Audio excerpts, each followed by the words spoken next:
দীঘাতে এসে কিন্তু আমরা অনেক রিসোর্ট অনেক হোটেলে থেকেছি, বাট এই ভরপেট রিসোর্টটা ছিল সত্যি খুব দারুণ। এই বাদিকটা দিয়ে রিসোর্টের চলে যাচ্ছে জগন্নাথ মন্দির, আর রিসোর্টের এই সামনের রাস্তাটা দিয়ে কিন্তু যাচ্ছে বিচের দিকে, তো তোমরা দেখতেই পাচ্ছ।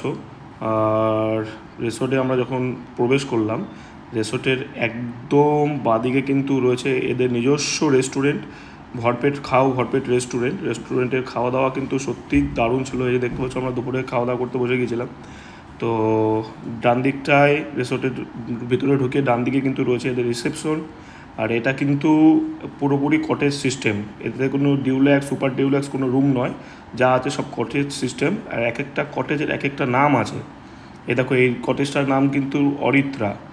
বেশ সুন্দর কটেজগুলো, এক একটা কটেজের ভেতরে দুটো তিনটে করে রুম রয়েছে, যে যেরকম রুমে থাকবে। আর এই দেখতে পাচ্ছ সুইমিং পুলের অপোজিটে রয়েছে কিন্তু আমাদের কটেজটা। আর সুইমিং পুলটা যথেষ্ট বড় ছিল। আর সুইমিং পুলের একদম বাদিকটা দিয়ে রয়েছে কিন্তু এদের মকটেল কাউন্টার। তো মকটেল কাউন্টারে তোমরা স্নান করতে করতে তোমরা মকটেল খেতে পারো অর্ডার করে, সেটা তোমাদের ব্যাপার।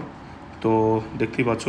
আর এখানকার পরিবেশ যথেষ্ট সুন্দর পরিবেশ ছিল, মানে মনেই হবে না যে তুমি কোনো রিসোর্টে এসো, মনে হবে তোমার একদম নিজস্ব বাড়ির মতো। আর এই দেখো, দেখতে পাচ্ছ আরেকটা কটেজ অনামিকা। খুব মানে সুন্দর কটেজগুলো, মানে এক একটা জায়গায় এক একটা কটেজ রিসোর্টের ভেতরেই। আর আমরা ছিলাম কিন্তু এই অমৃতে, যেটা কিন্তু একদম মানে রুম থেকেই তোমরা ভিউ পাবে সুইমিং পুলটার। আর এটা অমৃতেরও দুটো ঘর ছিল, অমৃতে আর অমৃত বি। তো অমৃতেতে ছিল দুটো রুম, আর অমৃত বিতে ছিল একটা রুম। আর অমৃত এর সামনে তোমরা দেখতে পাচ্ছ, রুমে একদম সামনে থেকে সুইমিং পুলটা কিন্তু এতটাই কাছে রয়েছে। সুইমিং পুল তুমি একদম নেমেই তুমি সুইমিং পুল দেখতে পারবে। তো খুবই মনোরম পরিবেশ, খুব ভালো লাগছিলো আমাদের গিয়ে, এত সুন্দর রিসোর্টটায় এসেছি। আর রুম ট্যুরটা তোমাদের করিয়ে দিই।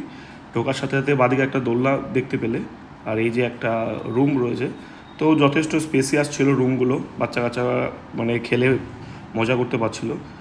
আর এই যে দেখতে পাচ্ছ টয়লেট, একটা বেসিন রয়েছে, আর এই যে রয়েছে আরেকটা রুম, তো দেখতেই পাচ্ছ। আর পুরো টোটাল রুমটাই শীততাপ নিয়ন্ত্রিত। আর জানলা দিয়ে কিন্তু পুরো 100% পুরো সুইমিং পুলটা তোমরা দেখতে পারবে। তো নমস্কার, দেখা হবে আবার পরের ব্লগে। টাটা বন্ধুরা।